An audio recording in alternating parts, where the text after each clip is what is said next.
Accommodation as a rent یعنی کرایہ داری پر کوئی دکان، کوئی کاروبار یا کوئی مکان، کسی قسم کی ملازمت، ہوٹل اکاموڈیشن، پراپرٹی موویبل اور اموویبل صرف پاکستان کے شہری اسی آدمی سے کام کریں گے جس کے پاس لافل ڈاکومنٹس ہیں، ویزا ہے، پاسپورٹ ہے۔ جو دوسرا مرحلہ ہے اس میں اے سی سی کارڈ ہولڈرز جو ہیں، افغان سٹیزن کارڈ ہولڈر جو ہیں، ان کو ان کے ملک واپس بھیجا جا رہا ہے۔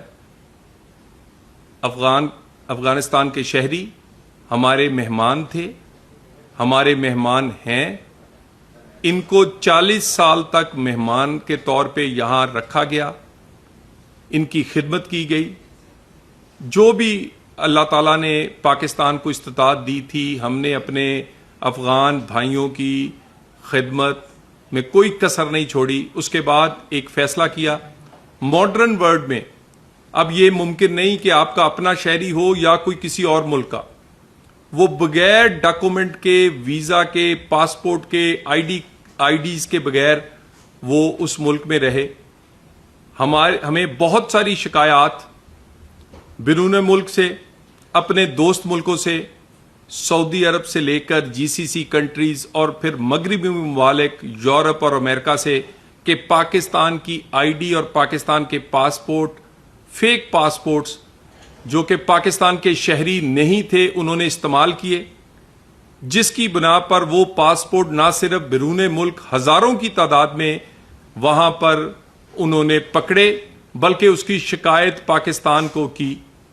اسی طرح پاکستان کی بھی یہ پالیسی ہے کہ ون ڈاکومنٹ رجیم، دنیا میں سے کہیں سے کوئی بھی آنا چاہے، صحت کے لیے، تعلیم کے لیے، سیر و سیاحت کے لیے، میڈیکل کے لیے، وہ پاسپورٹ، ویزا اور لافل ڈاکومنٹ سے پاکستان آئے گا اور پاکستان اس کو ویلکم کہے گا۔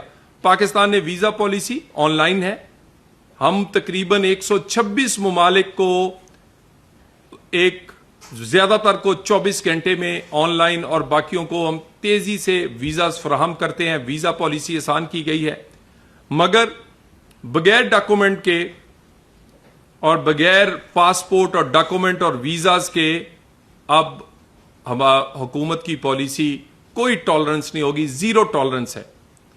تو اسی سلسلے میں ون ڈاکومنٹ رجیم جو تھی، اس کا دوسرا مرحلہ جو 1 اپریل سے شروع ہوا، آج کے دن تک میں آپ سے فگر شیئر کر رہا ہوں،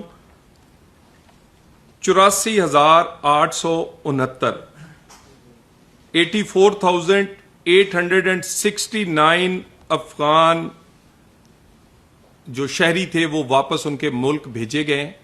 اس میں سے 25,320 اے سی سی افغان سٹیزن کارڈ ہولڈرز تھے اور باقی لوگوں کے پاس کوئی ڈاکومنٹ نہیں تھا، کسی قسم کی رجسٹریشن، کوئی ڈاکومنٹ، کوئی لیگل ڈاکومنٹ نہیں تھا، وہ واپس گئے ہیں۔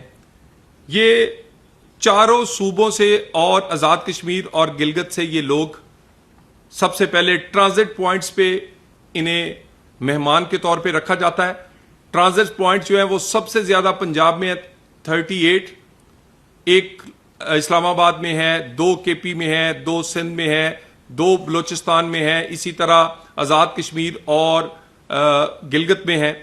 وہاں اس ٹرانزٹ پوائنٹس پہ جو اسلام آباد کا ٹرانزٹ پوائنٹ ہے وہ کوئی تھانہ یا کوئی جیل نہیں ہے، وہ کوئی ایسی جگہ، بلکہ وہ حج کمپلیکس ہے جہاں ہمارے حاجی رہتے ہیں، وہاں انہیں رکھا جاتا ہے۔ وہاں پر صحت، میڈیکل کی، وہاں شیلٹر، میڈیکل، ٹرانسپورٹ، سیکیورٹی، ساری فیسلٹیز وہاں پر ہیں۔ وہاں سے پھر انہیں ٹرانسپورٹ کیا جاتا ہے سرحد تک، جہاں سے یہ اپنے ملک تشریف لے کر جاتے ہیں۔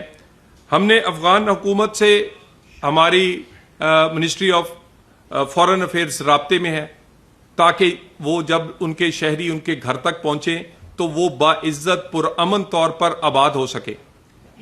آج منسٹری آف انٹیریئر میں بھی افغان ڈیلیگیشن سے میٹنگ ہوئی اور ہم نے ایک دوسرے سے جو مسائل اور ان کا جو حل تھا اس پر بات چیت کی۔ جلد پاکستان کا ایک ہائی پاورڈ ڈیلیگیشن جسے ڈپٹی پرائم منسٹر ہیڈ کریں گے وہ افغانستان جا رہا ہے اور اچھی توقعات اور اچھی خواہشات لے کر جا رہا ہے. میں یہ جو افغان سٹیزنز کے حوالے سے اور انلیگل امیگرنٹس کے حوالے سے دوبارہ کہہ دوں, کوئی ایکسٹینشن نہیں ہوگی, کوئی مزید ایکسٹینشن کا سوچے بھی نہ اور کوئی ایکسٹینشن نہیں ہوگی.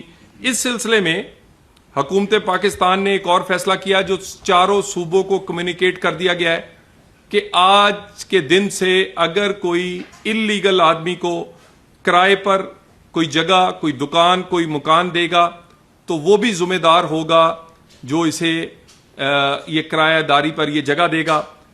کوئی ملازمت انلیگل آدمی کو جس کے پاس پاسپورٹ ہے, ویزا ہے یا لاکفل ڈاکومنٹ ہے, وہ کسی بھی ملک سے ہے, اسے کوئی کرائے پر گھر دے, اسے کوئی امپلائمنٹ یا کوئی نوکری دے, وہ دے سکتا ہے. اسی طرح ہوٹل اکاموڈیشن اور کسی قسم کی موویبل یا اموویبل پراپرٹی, 4 چیزیں میں دوبارہ گنا دوں. اکاموڈیشن ایز اے رینٹ یعنی کرایہ داری پر کوئی دکان, کوئی کاروبار یا کوئی مکان, کسی قسم کی ملازمت, ہوٹل اکاموڈیشن, پراپرٹی موویبل اور اموویبل صرف پاکستان کے شہری اسی آدمی سے کام کریں گے جس کے پاس لافل ڈاکومنٹس ہیں, ویزا ہے, پاسپورٹ ہے. اور میں آپ کو دوبارہ کہہ دوں, کاروبار کے ویزے, صحت اور تعلیم کے لیے ویزے, سیر و سیاحت کے لیے ویزے آن لائن 126 ملکوں کو دے رہے ہیں. اور افغانستان کو بڑی تعداد میں ویزے, تقریباً 2 سال میں 10 لاکھ سے زائد ویزا ایشو کیے. نہ صرف ویزاز ایشو کیے, 16 کیٹیگریز ہیں, 16 کیٹیگریز ہیں. 16 کیٹیگریز میں ہر چیز کورڈ ہے. اس میں میڈیکل کے لیے, ایجوکیشن کے لیے, ٹورسٹ ہیں, اس میں آپ کے فیملیز ہیں, اس میں ایون جو تبلیغ کے لیے تشریف لاتے ہیں ہمارے مبلغ وہ بھی شامل ہے. 16 کیٹیگریز میں افغانستان کو ویزاز ایشو کیے جاتے ہیں. 2 سال میں یہ ویزے تقریباً 10 لاکھ ہیں اور ہر 10 میں سے 2 ویزے کو ایکسٹینشن مانگتے ہیں ہمارے افغان بھائی, جس کو ایکسٹینشن جو ہے 2 دفعہ میں ایکسٹینشن انٹیریئر منسٹری ان کو دیتی ہے. اور اس کی تعداد بھی اسی پرسنٹیج سے آپ لگا سکتے ہیں کہ 10 لاکھ میں سے تقریباً کوئی 20% کے لوگ ایکسٹینشن مانگتے ہیں, جن میں سے زیادہ تر کو ایکسٹینشن دی جاتی ہے. اور اس عمل کو تیزی سے آگے بڑھایا جا رہا ہے. پرائم منسٹر اور انٹیریئر منسٹر نے ہر ہفتے انٹیریئر منسٹر اس کا ریویو کرتے ہیں. اس میں سے آنے والی جو شکایات ہیں اس کے لیے ایک ہم نے تمام صوبوں نے, آزاد کشمیر اور گلگت نے اپنی ہیلپ لائنز بنائی ہیں اور وفاق کی انٹیریئر منسٹری کی ہیلپ لائن ہے. کوئی بھی شکایت اور اس کے علاوہ میڈیا پر آنے والی کوئی بھی رپورٹ ہم اس کو ویریفائی کرتے ہیں, انویسٹیگیٹ کرتے ہیں. اور افغانستان سے بھی ہمیں کئی دفعہ شکایات وہ بھیجتے ہیں جس کو ہم ویریفائی اور انویسٹیگیٹ کرتے ہیں. پچھلے دنوں ایک خاتون کی ہلاکت کی خبر افغان امبیسی نے ہمیں کہی. جب وہ انویسٹیگیٹ کیا گیا تو وہ فیک نیوز نکلی, اور وہ فیک نیوز نے نہ صرف پاکستان اور افغانستان کے تعلقات میں مسئلہ, بلکہ اس فیک نیوز نے پاکستان کے لیے بھی بیڈ نیم کریٹ کیا. تو اسی طرح کی فیک ویڈیوز چند ایک جگہ پر پنجاب کے حوالے سے آئی تھی جس کو ویریفائی کیا گیا, جس کا آن گراؤنڈ کوئی نہیں نکلا. آج کے دن تک ہم ہر روز کی بنیاد پر صوبے اور انٹیریئر منسٹری روزانہ شکایات کا اسے دیکھتی ہے. کسی قسم کی شکایت جو ہے وہ مس بہیو کی ہو, وہ کسی نہ کسی اور طرف نشاندہی کرے, 0 ٹالرنس ہے. ہمارے مہمان تھے, ہمارے مہمان ہیں.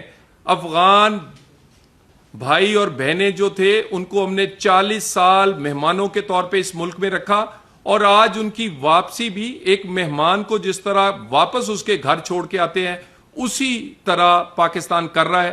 اور اس کے لیے ہم میڈیا رپورٹس بھی اور دوسری بھی اسی طرح ایک انٹرنیشنل میڈیا نے بی بی سی نے ایک پچھلے دنوں خبر دی کہ تقریباً 1 ملین ہتھیار جو ہیں وہ بھی ان میں سے آدھے جو ہیں وہ غائب ہیں اور وہ شاید کئی دہشت گردوں کے ہاتھ لگ چکے ہیں. اور اسی طرح یہ وہ تمام چیزیں ہیں جو انڈوز کرتی ہیں پاکستان کے موقف کو. پاکستان نے یہ فیصلہ ماڈرن دنیا میں اپنے آپ کو ایک جدید ملک کے طور پر کہ جہاں پر کوئی ڈاکومنٹس کے بغیر نہ ہو, نہ کوئی بزنس ڈاکومنٹ کے بغیر ہو, نہ کوئی شہری ہو, نہ کوئی کسی دوسرے ملک سے کوئی شہری بغیر ڈاکومنٹس بغیر ویزا اور پاسپورٹ کے آئے, وہ جاری کیا. اور ہماری بھی یہی کئی شکایات تھیں کہ نارکوٹکس کے حوالے سے, ٹیررزم کے حوالے سے, کرائم کے حوالے سے ایسے لوگ جن کی کسی قسم کی رجسٹریشن نہیں, جن کے پاس کسی قسم کا کوئی پاسپورٹ اور ویزا نہیں ہے, تو ان لوگوں کو تو حکومت کو پتہ ہی نہیں چلتا کہ وہ کہاں رہ رہے ہیں کہاں نہیں رہ رہے. وہ بہت سارے لوگ اس میں سے پھر اس طرح کے کرائمز میں بھی اور ٹیررزم میں بھی ملوث پائے گئے ہیں. یہ آپ کو اس پر بریفنگ ہر ہفتے اس پر دی جائے گی, اور اس پر ابھی تک میں جو یہ 1 ڈاکومنٹ رجیم شروع کی گئی تھی, آج کے دن تک پاکستان نے 9,07,351 لوگوں کو واپس افغانستان باعزت طور پہ بھیجا ہے. 9,07,391, اور یہ اس میں پہلا اور دوسرا مرحلہ دونوں شامل ہیں. دوسرے مرحلے میں آج کے دن تک 84,869 لوگ, جس میں سے صرف 25,320 اے سی سی کارڈ ہولڈرز تھے, اور باقی تمام ایسے تھے جو اللیگل تھے, جن کے پاس کسی قسم کی کوئی رجسٹریشن نہیں تھی. کوئی آج کے دن تک شکایت ایسی نہیں ہے کہ جس میں کوئی کسی قسم کی جو کہ ویریفائی ہو, اور آئندہ بھی شکایات کے حوالے سے بھی ہم نظر رکھے ہوئے ہیں. اور اس پروسیس کو تیزی سے چلانے کے لیے انٹیریئر منسٹری چاروں صوبوں کے ساتھ, آزاد کشمیر اور گلگت کے ساتھ رابطے میں ہے, اور ہم اس کو ہر ہفتے اور روزانہ کی بنیاد پر اس پہ رپورٹس آتی ہیں. ہمارے ساتھ تقریباً زیادہ تر لوگ کوآپریٹ کر رہے ہیں چاروں صوبوں میں سے. کوئی کسی جگہ سے تعاون جو ہے وہ زیادہ ہے, کسی جگہ سے کم ہے, لیکن تعاون کیا جا رہا ہے. اور یہی پاکستان کا فیصلہ ہے, یہی ریاست پاکستان کا فیصلہ ہے کہ پاکستان میں وہی آدمی اب رہے گا, وہی آدمی یہاں پر کام کرے, میڈیکل کے لیے آئے, ایجوکیشن کے لیے آئے, سیر و سیاحت کے لیے آئے, لیکن وہ ڈاکومنٹس پہ آئے گا, ویزا پہ آئے گا, پاسپورٹ پہ آئے گا. اور اس پر میں دوبارہ ایک دفعہ آپ سب کا شکریہ ادا کرتا ہوں.